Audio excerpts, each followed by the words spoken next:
নমস্কার। 30 দিনে 30টা প্ল্যানের আজকে পঞ্চম দিন। আজকে খুব দারুণ একটা প্ল্যান নিয়ে এসে গেছি আপনাদের সামনে।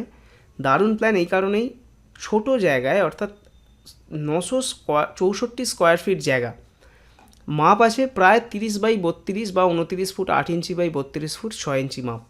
এর মধ্যে মোরাললেস 3টে বেডরুম দেখানো আছে, পাশাপাশি ড্রয়িং রুম ছোট করে, একটা বারান্দা, একটা কিচেন, একটা টয়লেট। মানে মোটামুটি যা আপনাদের ডিম্যান্ড থাকে ম্যাক্সিমাম ক্লায়েন্টের, সেই ডিম্যান্ডকে মাথায় রেখেই বানানো।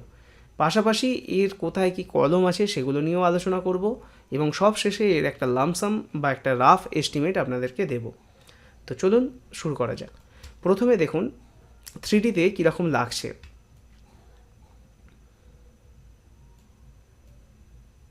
এই বিল্ডিংটাতে আমরা 3 টার্ন সিঁড়ি করেছি, অর্থাৎ 3টে ধাপের সিঁড়ি। প্রথমে একদিকে উঠছে, তারপরে আবার একদিকে যাচ্ছে, এবং লাস্টে আবার ছাদে উঠে যাচ্ছে। ক্লিয়ার? এবার দেখুন, প্রথম হচ্ছে এই সাইড দিয়ে এন্ট্রান্স হচ্ছে। এন্ট্রান্স হওয়ার পরেই এখানে একটা 4 ফুটের বারান্দা থাকছে, ওপেন বারান্দা। অনেকে এই বারান্দাটা চান। এই বারান্দাটা আমি যার করেছিলাম তার লোকেশান অনুযায়ী এটা দক্ষিণ দিক, সেই কারণে দক্ষিণ দিকে একটা ছোট্ট বারান্দা উনি চেয়েছিলেন, তাই এই বারান্দাটা বানিয়েছি। এবার এই বারান্দার পরে এই যে পোর্শনটা, অর্থাৎ সিঁড়ির ঠিক কোলের অংশটা, সিঁড়ির যেখানে আছে তার এই কোলের অংশটা, এই অংশটাতে ওনারা ড্রয়িং কাম ডাইনিং হিসেবে ইউজ করছেন। কারণ হচ্ছে কি, সিঁড়ি এই সাইডটা তো উপরে উঠে যাচ্ছে, একটা দিক উপরে উঠে যাচ্ছে, যে কারণে এর নিচটা কিন্তু ফাঁকা। সেই কারণে এটা ভালো একটা রুমের মতো স্পেস এসে যাচ্ছে খুব ইজিলি।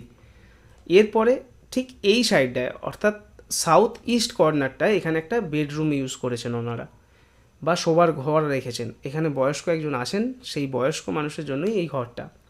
পাশাপাশি এর পাশে ঠিক পূর্ব দিকের মাঝামাঝি এখানে একটা কিচেন আছে। তো এই বেডরুমটার মাপ 11x9.5, এটা স্ট্যান্ডার্ড মাপ বলা চলে, খুব ছোট নয় কিন্তু। তারপরে কিচেনের স্পেসটা 7 ফুট বাই 6.5 ফুট মতো আছে, অর্থাৎ 6 ফুট চওড়া এবং 7 ফুট মতো লম্বা। এই গেট পর্যন্ত 7 ফুট। এরপরে দুদিকে দুটো বেডরুম আছে 11x14, যথেষ্ট বড় সাইজের বেডরুম। ইজিলি এখানে ওয়ার্ড্রব ইউজ করতে পারবেন, ইজিলি ইন্টেরিয়ার ডিজাইন করতে পারবেন। তার সাথে এখানে 8-5-এর একটা টয়লেট রাখা আছে। মনে করলে এই টয়লেটটাকে একটা অ্যাটাচ টয়লেট করা যেতে পারে। এই পার্টিশন ওয়ালটাকে একটু আরও এগিয়ে দিলে এখানে একটা অ্যাটাচ টয়লেট ইজিলি কোনো বেডরুমের সাথে করে দেওয়া যাবে। তো এই হচ্ছে প্ল্যান। এবার এর কলম পজিশনগুলো দেখুন। টোটাল এখানে কলম আছে 1, 2, 3, 4, 8টা, 12টা, 14টা। এবার এই যে সামনের বারান্দাটা, এখানে আর আলাদা করে কলম দেওয়া নেই, এখানে ক্যান্টিলিভার দিয়ে এই বারান্দাটাকে বানানো হবে, এবং নিচে ছোট্ট করে একটা ইঁটের ফাউন্ডেশন দিয়ে এটাকে তোলা হবে, এবং ছাদে এটা ক্যান্টিলিভারের মধ্যে থেকে যাবে। অর্থাৎ এই কলমগুলো থেকে ক্যান্টিলিভার বিম বেরিয়ে এই বারান্দাটাকে ঢেকে রাখবে। তো মোটামুটি 8, 4, 12, 2, 14টা কলম এখানে ইউজ করা হয়েছে। এবার কলমের যে সাইজ সেটা রাখা হয়েছে 10x12, স্ট্যান্ডার্ড সাইজ যেটা, এবং রড দেওয়া হয়েছে 4টে করে 16, 2টো করে 12।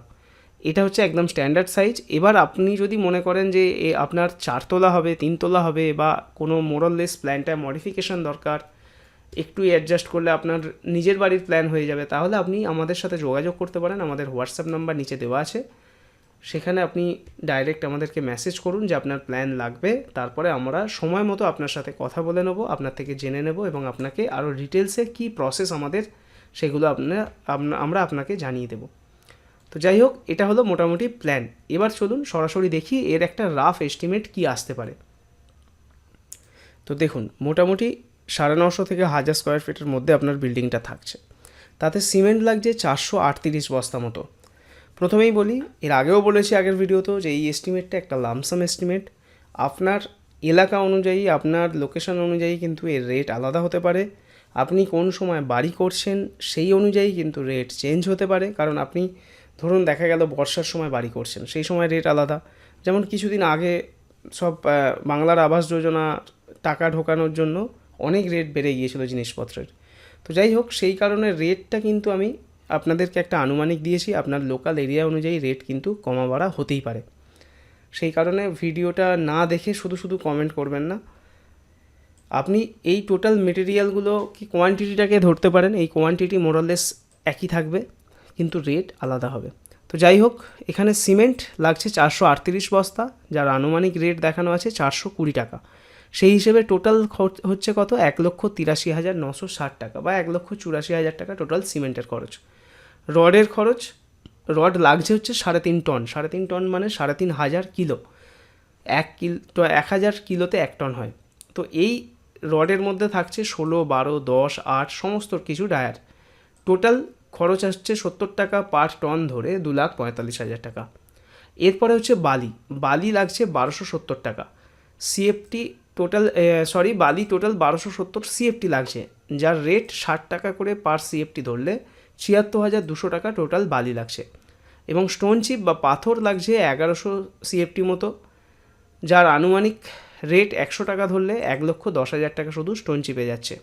এবার ইঁট লাগবে আপনার মোটামুটি 11,700 থেকে 12,000-এর মধ্যে, 12 টাকা করে ইঁটের পিস ধরলে 1,40,400 টাকা। এবং এর সাথে একটা লামসাম অ্যামাউন্ট ধরেছি 20,000 টাকা। সেটা কি, সেটা হচ্ছে তার, কভার ব্লক, প্লাস্টিক বা আদার্স যেগুলো লাগে, পেরেক, এই সমস্ত জিনিসগুলোর জন্য 20,000 টাকা এক্সট্রা ধরা আছে।